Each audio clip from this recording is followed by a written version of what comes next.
Presently, people from the fort gathered around him, but he did not notice anyone. They stood around for a while, exchanged views, and went back.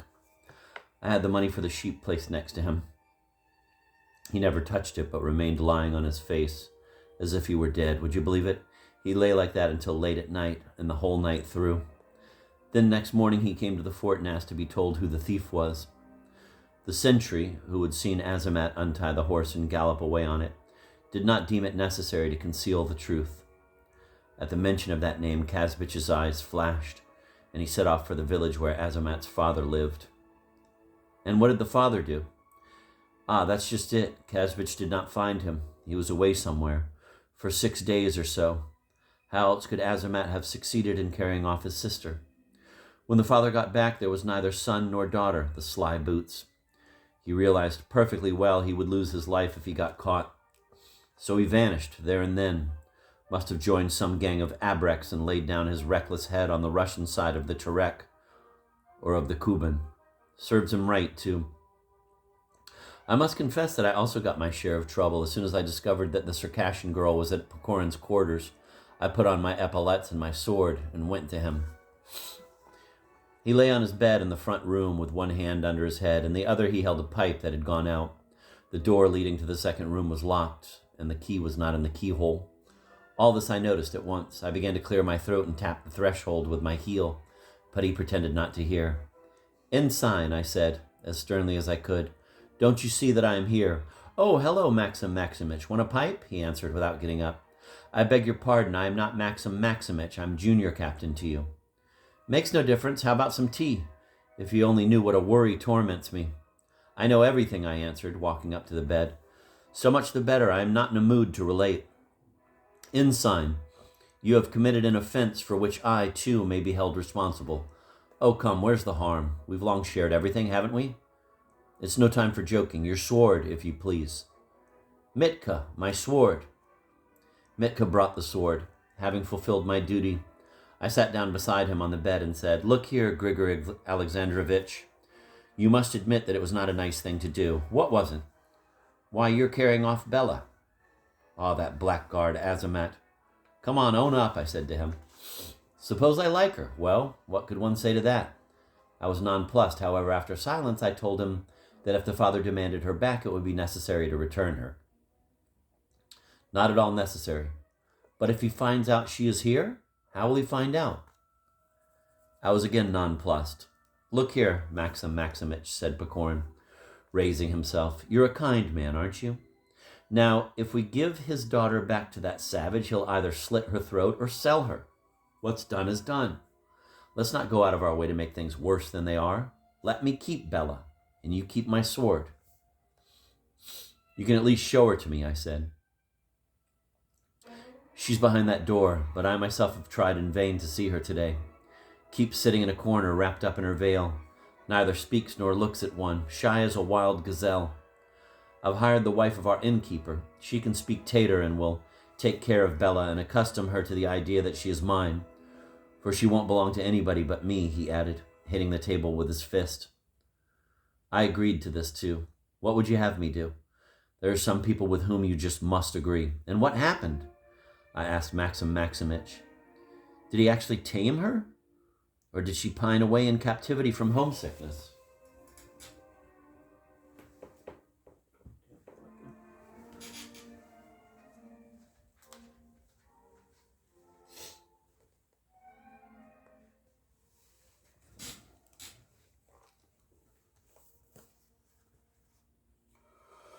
"Oh, come, why should she be homesick? From the fort one could see the same mountains as from her village, and that's all these savages need. Besides, Pechorin would make her some present every day. During the first day, she would silently and proudly push away the gifts, which would then go to the innkeeper's wife and excite her eloquence. Gifts. What won't a woman do for a bit of colored rag? Let's not digress, however.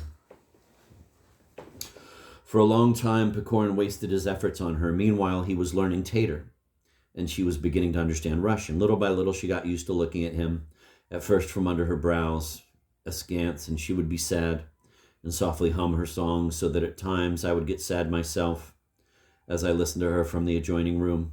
Never shall I forget one scene. I was going past her window and glanced in. Bela was sitting on the stove ledge with her head bent low, and Pecorin was standing before her. "Listen to me, my Peri," he was saying. "You know very well that sooner or later you must be mine. Why then do you keep tormenting me? You are not in love with some Chechen, are you? If you are, I'll let you go home immediately." She gave a hardly perceptible start and shook her head. "Or is it," he went on, "that I am completely hateful to you?" She sighed. "Or does your faith forbid you to fall in love with me?" She grew pale and remained silent. "Believe me, Allah is the same for all races, and if he allows me to love you, why should he forbid you to return my feelings?" She looked intently into his face as if struck with this new idea. Her eyes expressed distrust and the desire to make sure. What eyes they were! They simply glowed like two coals. "Listen, my dear and good Bela," continued Pecorin. "You see how I love you. I'm ready to give anything to cheer you up. I want you to be happy, and if you start brooding again, I shall die. Tell me, will you be more cheerful?" She lapsed into thought, never taking her black eyes off him. Then she smiled sweetly and nodded her head in a sign of assent. He took her hand and began persuading her to kiss him.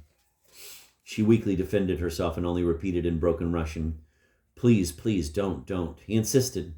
She started trembling and began to cry. "I am your captive," she said, "your slave. Of course, you can compel me." And there were more tears. Pecorin struck his forehead with his fist and rushed into the next room. I went there. He was gloomily pacing to and fro with his arms folded on his chest. "Well, old man," I said to him. "A demon, not a woman," he answered.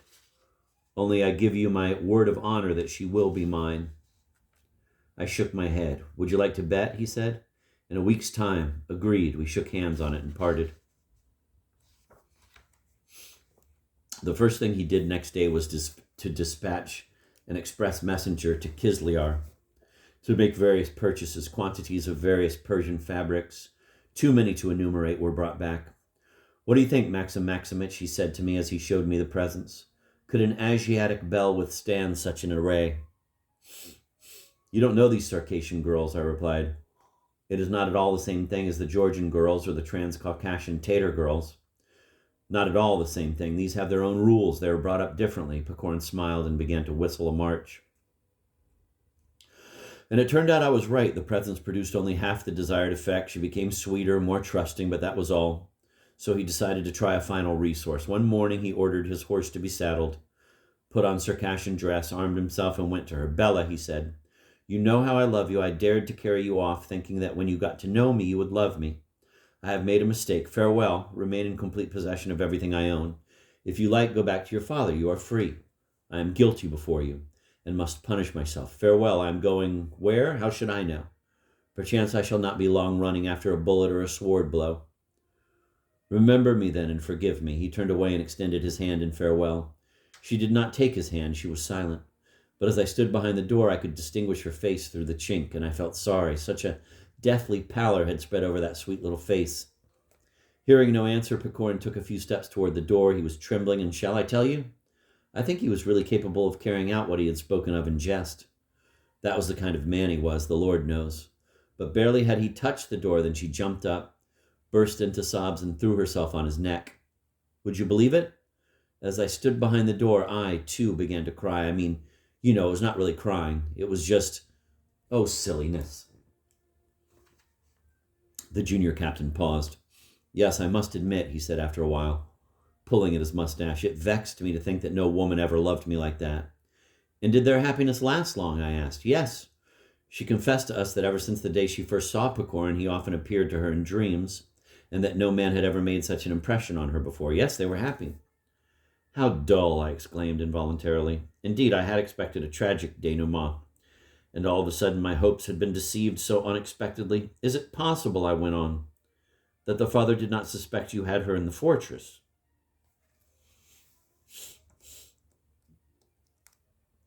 As a matter of fact, he did suspect, I think.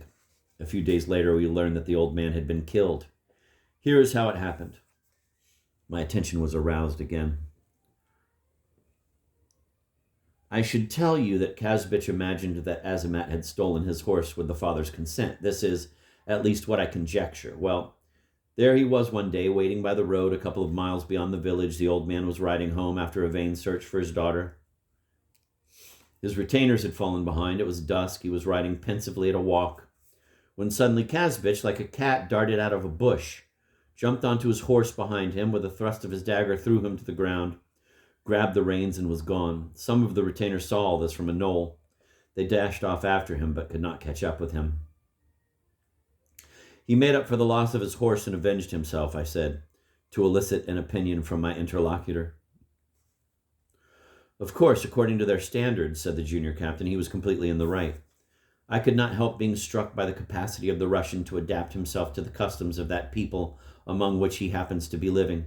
I do not know whether this trait of the mind deserves blame or praise, but it attests his incredible flexibility in the presence of that lucid common sense that pardons evil wherever it recognizes its necessity or the impossibility of its abolishment.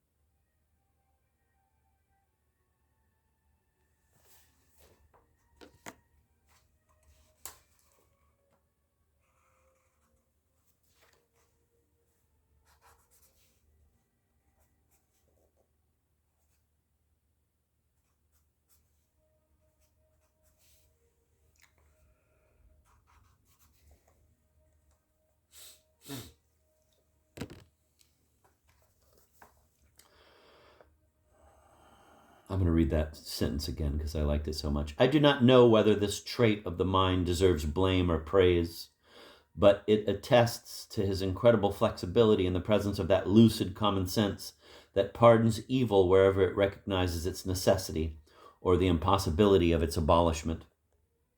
Meanwhile, we had finished our tea. The horses, long since harnessed, had got chilled in the snow. The moon was paling in the west and was ready to immerse herself in her black clouds suspended on the distant peaks like the shreds of a torn curtain.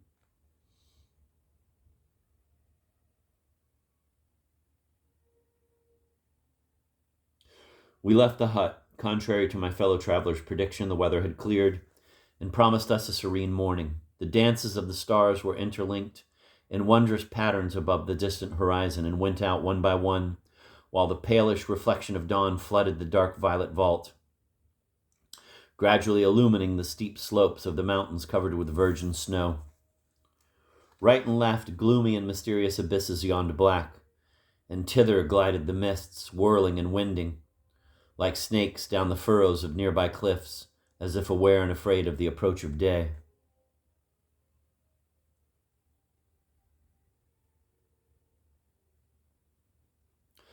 All was silent in heaven and on earth as it is in the heart of man at the moment of his morning prayer. Only once in a while a cool wind would come rippling from the east, raising a little the rime-covered manes of the horses. We set out. 5 skinny nags dragged our carriages with difficulty along the road winding up Mount Good. We followed on foot, chalking the wheels with stones whenever the horses became exhausted. The road seemed to lead up into the sky because as far as the eye could see it kept ascending, and finally it lost itself in the cloud which, since the previous evening, had been resting on the summit of Mount Good, like a vulture awaiting its prey.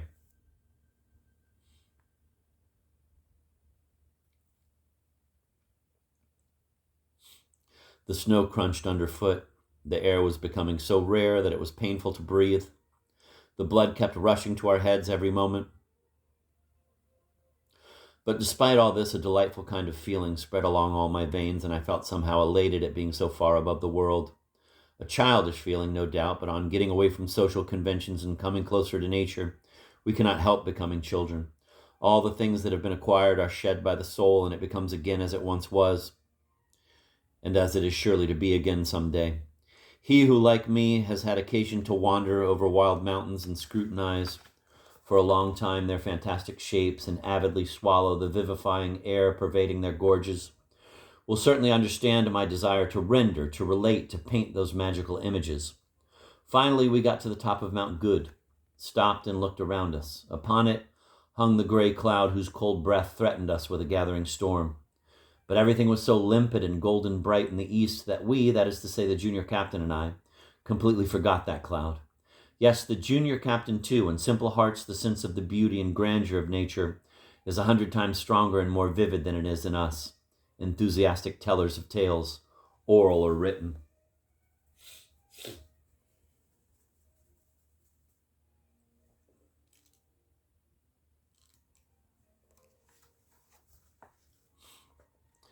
You are accustomed, I suppose, to these magnificent views, I said to him. Yes, sir. One can become accustomed even to the whistle of bullets, that is to say, become accustomed to concealing an involuntary throbbing of the heart. I have heard that, on the contrary, some old warriors find that music even pleasant. Of course, it is pleasant if you like, but again, only because one's heart beats faster. Look, he added, pointing eastward, what country! And indeed, I doubt if I shall ever see such a panorama anywhere again. Below us lay the Koishar Valley, crossed by the Erevgva and by another river, as by two silver threads. A pale bluish haze glided over it. Heading for the neighboring canyons, away from the warm rays of morning, right and left, the crests of mountains, each higher than the next, intersected and stretched out.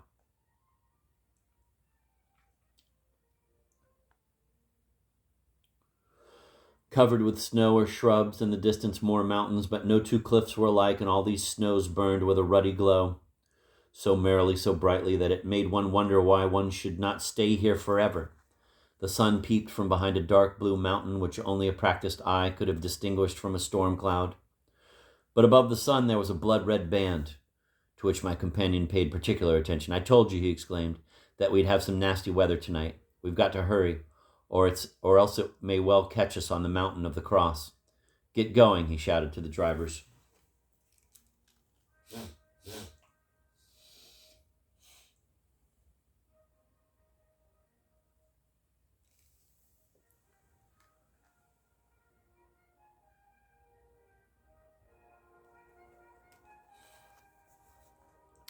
Chains were placed under the wheels as a substitute for brakes so as to keep them from gathering momentum.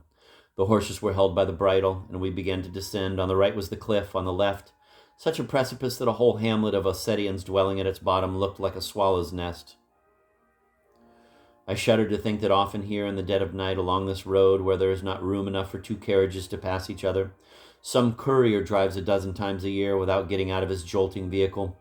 One of our coachmen was a Russian peasant from the province of Yaroslavl, the other an Ossetian. The Ossetian led his shaft horse by the bridle with all possible precautions, having unhitched the outside horses beforehand, but our easy-going Russ did not even bother to get off his box seat. When I observed to him that he might, at least, take this trouble on account of my valise, which I had no desire whatever to retrieve from that abyss, he answered me, "Why, sir, with God's help, we'll make it no worse than they. After all, this isn't my first time." And he was right. We might well not have made it, but then again we did, and if all people reasoned more, they would be convinced that life is not worth worrying about so much. But perhaps you would like to know the ending of Bela's story. In the first place, it is not a novella I am writing, but traveling notes. Consequently, I cannot make the junior captain tell the story before he actually began telling it. Therefore, wait a while, or if you wish, turn several pages. However, I do not advise you to do this, since traversing Krestovaya Gora, Mountain of the Cross, or as the scholarly Gambamus calls it, La Mont Saint-Christophe, is something worth your curiosity. So there we were, going down Mount Gud into Chertova Valley. What a romantic name. You derive Chertova from chort, devil, and visualize at once the eyrie of the evil spirit among forbidding cliffs. But this is not the case at all. The name of the valley comes from the word cherta, border, and not chort, for here once lay the boundary of Georgia. This valley was now packed with snowdrifts, which called to mind, rather vividly, Saratov, Tambov, and other good old places in our fatherland.